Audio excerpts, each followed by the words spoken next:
Welcome back to North American Vintage Champs Round 5. I'm Kevin Crone here again with Steven Menendian. And Steve, we've got a fun new matchup to talk about here in Round 5. This one's going to be sweet. This match, we've got one thing that's old and one thing that's new on camera today. So what's new? We got Bob Huang on blue-black controls. So this is really technically three colors. This is really bug because there's a splash of green. That splash of green is specifically for Haywire Might. And it looks like only Haywire Might. That's right. Haywire Might is it's an Urza Saga tutor target that exiles artifacts and enchantments, and it's just a really good Swiss Army knife for the format. So it turns Saga into a removal effect, and it's worth noting a repeatable removal effect because this is a Lurrus deck. And another thing that comes with Lurrus and is potentially recurable is Orcish Bowmasters. Now, we probably don't have to tell much of the Magic community about Orcish Bowmasters, but this Haymaker from the Lord of the Rings brings with it multiple bodies, incremental damage, disruption to draws, and it can, properly timed, really create its own army in a can, as well as the removal aspects against smaller creatures in the format. Orcish Bowmasters really is a Swiss Army knife. And it's cool that this is the first time we're going to see it on camera today. Yeah, I'm excited to see it. And again, we see vintage in paper so infrequently. So to actually see these played in physical reality is a thrill. I couldn't have said it better myself. So Lurrus hasn't been a dominant factor, even though it has been on camera today. It did facilitate a couple of fun plays and recurring Black Lotuses earlier today. It's worth noting that this Lurrus deck, is still a Key Vault deck, right? We're still going through Urza's Saga and assembling a Key Vault win condition, and we'll see how likely that is to actually occur. But one of the other fun mechanics this has is to just the Time Twister into the Bowmasters. The other deck that we have on camera here for us today is in the hands of John Suarez, again, on his Saga Storm deck. Yeah, returning. John's killing it today, 4-0 on Saga Storm, and we'll see if he's able to continue. This is mostly a Dimir mirror, as you can tell, but two dramatically different approaches. And it's worth noting, Steve, throughout history of Vintage, a lot of combo decks in Vintage have been kind of draw 7 based, right? Intending to draw a lot of cards in order to accrue the critical mass in order to win. These modern Beseech decks are not draw decks, right? They are not going to win the game. Exactly. And so Orcish Bowmasters, while it's still a very powerful effect, is just not maximized in this matchup. I mean, they don't even have like Ponder and the Preordained and that sort of thing, like right. To your point, right? They're not really fixing decks and draw manipulation. They're just raw, what would you call it? Raw power? Yeah, I mean, kind of. Yeah. Well, and the Haymakers that are game winners in and of themselves. So powerful opening here from Bob on he bobbled first and then Black Lotus. He's got a pretty awesome opening hand. Let's see how he chooses to sequence. Both players kept 7 here, and both players have access to some serious mana production because you can see John is sitting on Tellurian Academy there waiting to produce a handful of mana. We'll see what the board is like when it becomes his turn, though. This looks like I didn't see the card happen, but it looks like Bob just cycled Lorien Revealed for a mana source. Very proactive use of that effect. I'm a little surprised at him doing it in this pace, but it begets that he has some kind of follow-up that he wanted to shuffle first for. Or yes, okay. So he wanted to ensure that he thinned his deck a little bit for the draw that he was getting from the bauble. That was his goal, I think. There's one. So, this is so strange, Kevin. I mean, if this deck had existed anywhere in the time period of like 5 to 15 years ago, this thing would have been full of Preordains and Ponders. Both of these decks. Like the fact that Ponder is not here is ponderous to me. But the other interesting thing is that Bob's deck has a Time Twister in it, and so one of the things that we point out earlier is that the prevalence of the Narset, Hull Breacher, Opposition, those kinds of cards has incredibly elevated the value of Time Twister. Just so brutal to Time Twist when you have a Hull Breacher in play and just wipe your opponent's hand. Look at John's manufacturing an Wow. ancestral recall with 5 mana With on turn 1. the use case for Lorien revealed that is there just in case, right? It's that multifaceted. I mean, here I am talking about how John's deck's not going to draw a high quantity of cards, and look, he makes me look like a fool right on turn 1 by turn just 1. concentrate. But no, but I want to just point out the interaction of Time Twister and Orcish Bowmasters as well, is what I was leading up to. Yep. Here we see Haywire Might being cast, not the usual use case for Bob, but he'll still accept, I think. And what do you hit? You have the? Well, that's the thing is Soul Ring the best card here, or is it? This is an incredibly decision-centric point for Bob.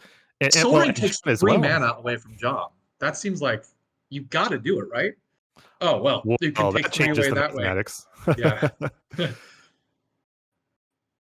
This is really interesting sequencing here from Bob because, like, just the order in which he deployed Wasteland in Haywire Might could be a whole right. podcast. In fact, we may turn it into one. Scenarios, Eternal Weekend version. John, now without his greatest mana production, is considering his options. He's got an Urza's Saga, but he didn't straight away deploy it. I wonder what he was comparing it against. I see a second Saga in his hand. I think he was thinking about sequencing questions because it looks like he also has Time Vault. And Time Vault goes way up in value in this situation. So very curious. So that keeping that Haywire Might in plays, yeah. So you're gonna want to take the key out immediately upon Time Vault hitting the stack, right? That's the play, the proper play, or do you wait until it's You can't wait until to activate. You got to do it immediately. Right. I guess it depends on what you're afraid of exactly. When coming with John's deck and the what he has access to, I don't think there's actually a functional difference between those plays. But other decks could do things like bounce and response. Now, John has access to no blue mana right now, so I think his options for that were basically 0. So this Saga's got to get him to. It's got to survive long enough to generate a Sapphire or a Lotus for him or something.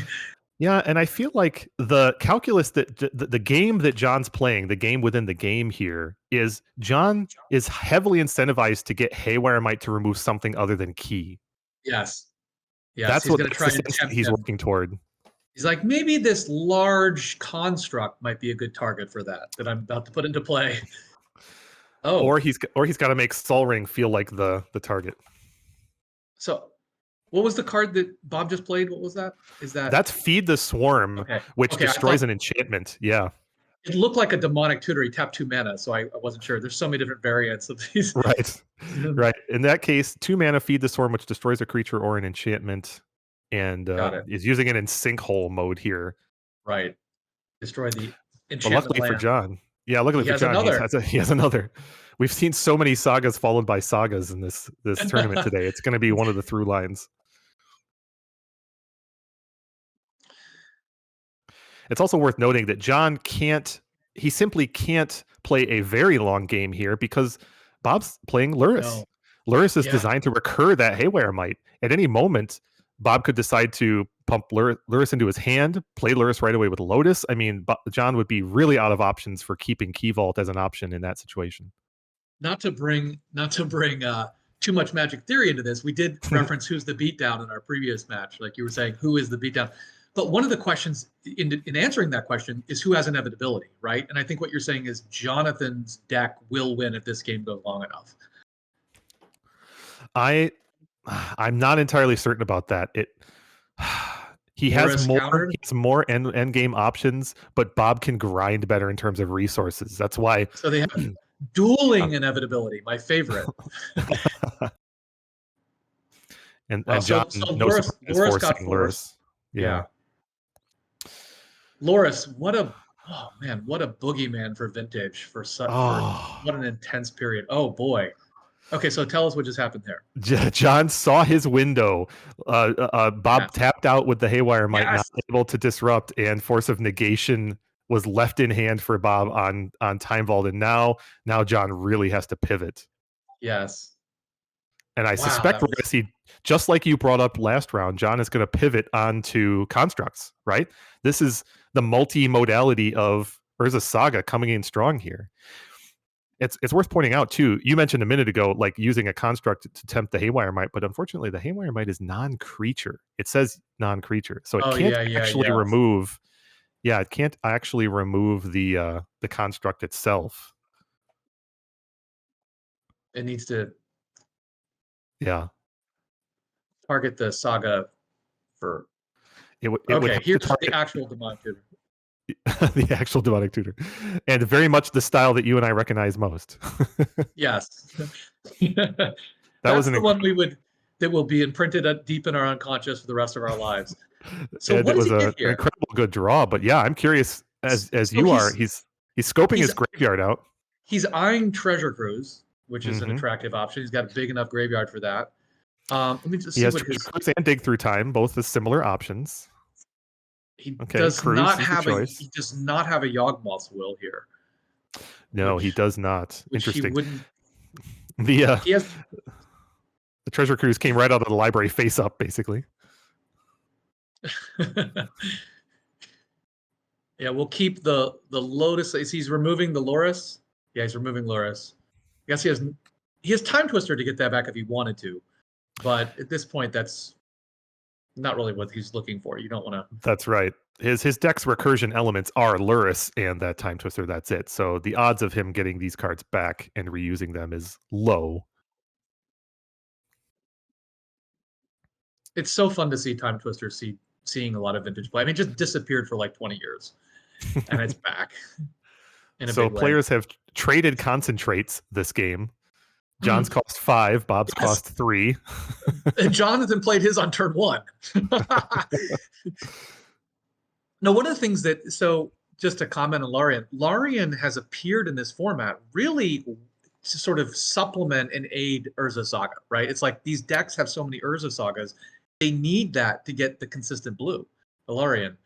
But and then it pitches to Force. But really, the backup thing it does is just when both players are top decking or just have surplus mana, can provide a little burst of card advantage. So it's interesting. I don't know that if we had reviewed it, we would have expected to see much play, but there it goes. It's become a. Luis said he liked the card, so if Luis likes a card, you know it's good. So now we see Bob prompted the creation of John's construct, and John obliged. Haywire might win after the Saga, as we anticipated. Expected, yeah. And then Bob played Saga of his own. Now that's very interesting because while Saga is just incredible and will provide Bob a lot of value, it's not going to be it's not going to produce constructs as large as John's. No. Jonathan's got more artifacts. Jonathan's got more. But he does. It can help him trade, right? It'll put a little bit of defense up. Yeah, if Bob gets the second construct going, then yes, it'll be an interesting standoff. But we'll see what other material John has. Dark Ritual has been cast. Is this Bolas' Citadel? Coming. Oh, it's Beseech. Okay, fair enough. Beseech getting bargained. That Dark Ritual should be in the graveyard. There it is. John cost himself his top for this play. We have to believe that sacrificed the top. Yeah. Yeah, that Beseech was on the top. And so he did bargain this, which means if he chooses a 4-drop, he can put it directly onto the stack without paying its mana cost. But he doesn't have to choose a 4-drop. And I think Bob was just asking there what mana he had floating. A lot. That is a relevant question. He should have, let's see. So Beseech costs 4. Oh, here comes the Storm line. If you haven't seen this happen before, you can Beseech into Beseech, and if you have superfluous artifacts to sacrifice, then you can just chain them together for ostensibly free Storm. It's coming all back with Yawgmoth's Will. Right? Now, isn't that how this is about to be played out? That is absolutely one of the options, yes. But you can see John counting Storm here. It's possible this goes straight to Tendrils without needing Yawgmoth's Will. Okay. But he can also have quite enough Storm to accommodate that right now. He also can, don't forget, if he can use for Yawgmoth's Will, he could replay the Academy. They got wastelanded on holes. Yeah. Oh, okay, yeah. Well, since we're going through Black Lotus here, yes, I think you're exactly right, Steve. I predict that the last card in John's hand is Yawgmoth's Will. You are Now, correct. now my life is complete. We've seen everything on this stream so far today, except this. Here we go, ladies and gentlemen. Probably my favorite right. sequence in vintage history. Boom, boom, bam. Black Lotus, Tolarian Academy, Ritual, Beseech, Tendrils, good game. Exactly. This Very card- satisfying to see John finally deliver this on camera because it was a threat all along. Oh, boy, Yawgmoth's Will. Oh, brother. Yeah, Soul since we Ring. have a moment while John executes this, if you're unfamiliar or not familiar with the format, what John's building toward here is Tendrils of Agony, which will copy itself for each spell that John's cast this turn. You can see him counting Storm there with that 6 and the 5. It's more than enough already. And this last Beseech is undoubtedly going to get Tendrils. There it is. And Bob has seen it. Brother. What a lovely sequence. I mean, there have been so many cards to facilitate that over the years, to facilitate the sort of chaining of Lotus to Will to Lotus to Tendrils. And the historical versions of that have been Burning Wish, have been Grim Tutor, have been what's the 5-mana one, Kevin? Dark Petition. Dark Petition, which made top 8s at this event. And now we finally end up with Beseech. And you can see that interaction of Bargain and Yawgmoth's Will right there, right? The ability to sacrifice those artifacts and get them right back, even when tapped. Right. Bargain, it's such a vintage-friendly mechanic. Yeah, well, I'm with you, Steve. I want to point out too, you and I've touched on this, but that game really demonstrated the multi-function of Urza's Saga, right? Yes. John was in a position to win a game with constructs potentially if he needed to. Then Bob's Haywire might remove the Saga, and Bob played his own Saga which would have then prevented that path to victory for John. But sure enough, he was just able to pivot, and just the options that Saga provides is why it's so omnipresent in the format right now. It provided such important tactical play there. I mean, think about it. It got him color fixing. Well, it got him power. It was a threat that diverted Bob's resources. Right? Bob had to dedicate literally turns of the game to dealing with that, right? Like he couldn't do anything else. He had to dedicate all of his resources. Absolutely. So, Bob had a lot of options that game. There were lots of different lines he could have taken. We saw him play Demonic Tutor. We saw him play, what was the other card I thought was Demonic Tutor at first that resembled Feed the Swarm, yeah. Yeah. So, but most of his play was really dedicated to being responsive to the plays that really Jonathan was dictating the terms of that game, is what we saw. Yep. And then totally agree. Exploded.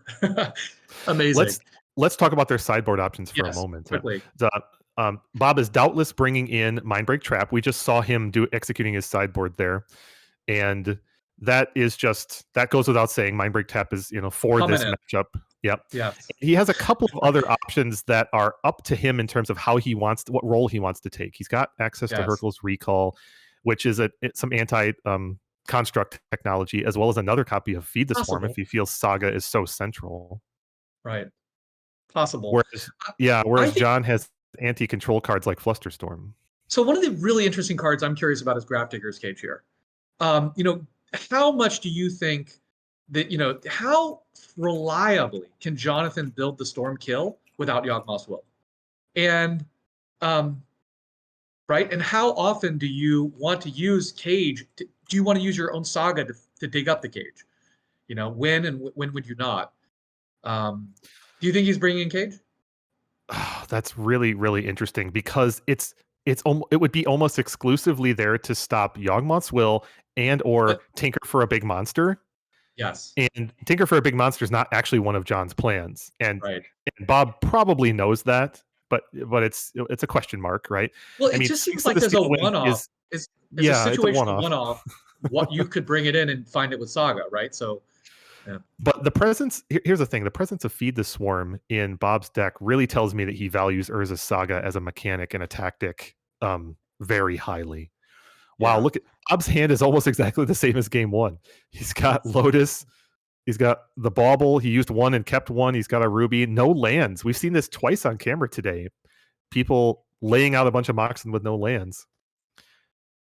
Notable, he didn't cycle a Lorien revealed there, so that tells me that he almost certainly doesn't have one. Okay, we can see Bob's hand. This looks like game one. Does he have an academy? Oh my word! Does he have academy? It is exactly. Oh my. Okay. Wait a second. Are we replaying game one here? It has to be. Yeah, that's improbable. Let's take a pause here. It's funny. I was so excited. This is funny. So, John's shaking his head.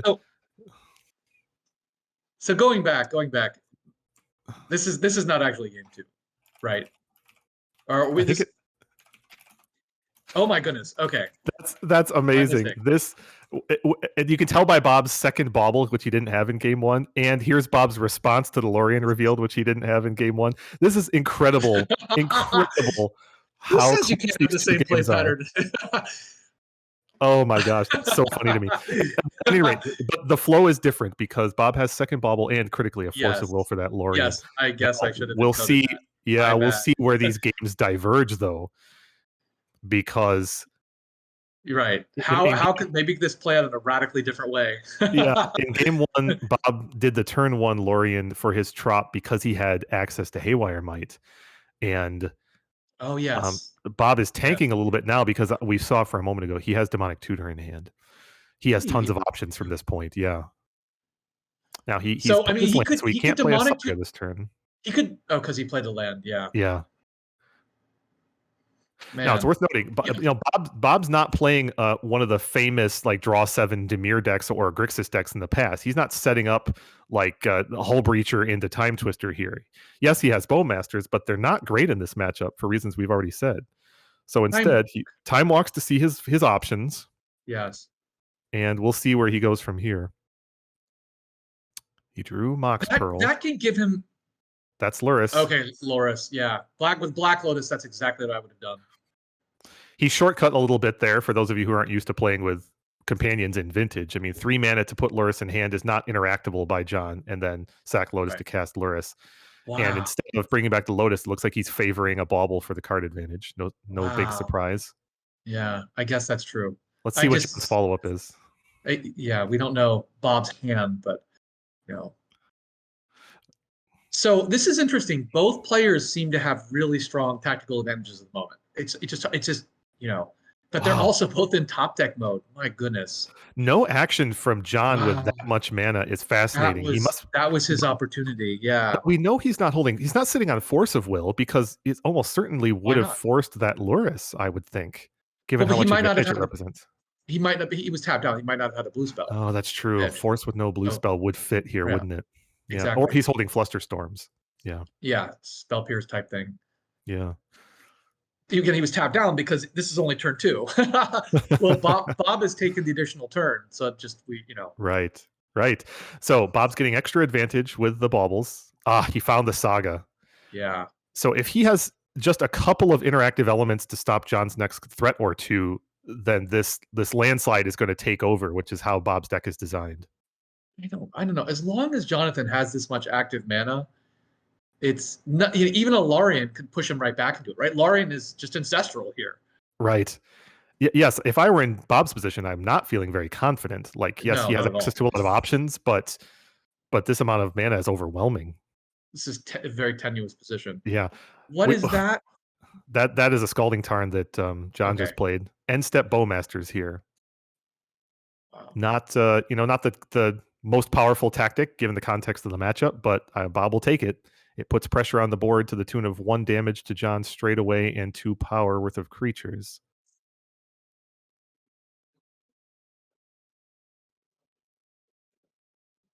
The Bowmaster is aiming its archer at Jonathan, daring him to draw cards. Players were looking around for that orc army, and now they found it. It has been found. It has come. So now Bob is swinging for 5. Ooh, interesting. Is that what? Upkeep, dress down. Dress down, yeah. Oh, and John's drawn a card really fast. I guess Bob acquiesced right away. This is good for John, but not great. It shuts off Lurrus for a turn. It means Lurrus can't return anything. Yep. It also shuts off Bowmasters, meaning if John has any other way to draw cards, he doesn't get pinged. And it prevents Bob from generating a construct. So that's true. If Bob was inspired to main phase construct, that would not be a good play right now. Though my instincts tell me he was not going to do that. Yes. Well, he might have. Okay, fair enough. Yeah, I don't think that was part of his plan, but I can't see his hand. He could have just tapped the 2 off-color Moxen to do it. It wouldn't have been right. But he can wait till John's turn to do. Is my point. Yes. Attack for 5 for Bob. Dress down doesn't change those mathematics, though it did remove Lurrus's lifelink. Wow. Am I seeing this correctly? Bob has a Time Twister in hand. So how much damage can that do right now? Wow, well, normally 7, but because of Dress Darn, it does 0. Oh my goodness! A Time Twister is lethal next turn for sure. That's true. Wow. That's true. This same board repeated next turn, and that'll be game over. But we'll see what John assembles in the meantime. Time Twister for the win through damage. It's the old Underworld Dreams kill.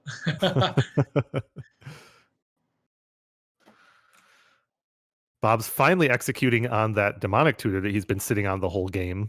That has been incredible restraint. There's no way I could not have fired that off by now. It's like, it really has. I realize he has everything he wants. He has the Lotus, he has the Lurrus, he's got his recursion, but Worth noting that Time Walk is in Bob's graveyard. Time Walk would be an excellent strategy right now, presuming he has another blue. He's looking at Ancestral Aura Force, right? That's what you're thinking, or something. I think so.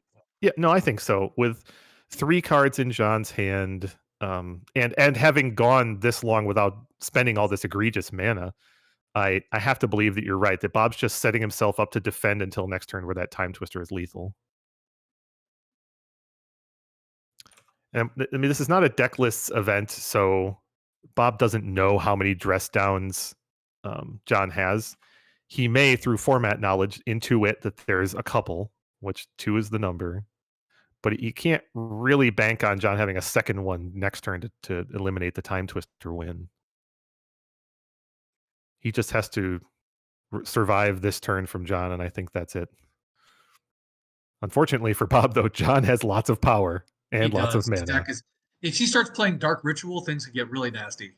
Is this Beseech or is this Citadel? Oh my God. Citadel. Well, did he tutor for Forest? Did he tutor? He did indeed tutor for Forest. Yeah. And he just pitched. What would he pitch? That looks like he pitched Lorien. Yeah, Lorien. Oh, and Jonathan sort of like John sandbagged the Time Vault with key in play. Now, does he have an additional mana? Oh, he doesn't. Wait. That's the match. Bob has no follow-up to Key Vault, and John threaded the needle. Wow. Even, my goodness. No, I think we're all just in a state of stunned shock. Like, wow. Like, once he got the Citadel countered, you're like, okay, the game is finally safely in Bob's hand. And then, nope. Yeah. Nope. And Bob's instincts were good too. He probably tutored for that force. We can't confirm it, but he tutored for defense, and it was the right play. But John had 2 haymakers, 2 game-winning haymakers. Oh, my goodness! Wow, what impressive stuff. I feel really bad for Bob. Well, we're gonna come back with some more vintage action for you, but we'll take a break for now. See you soon.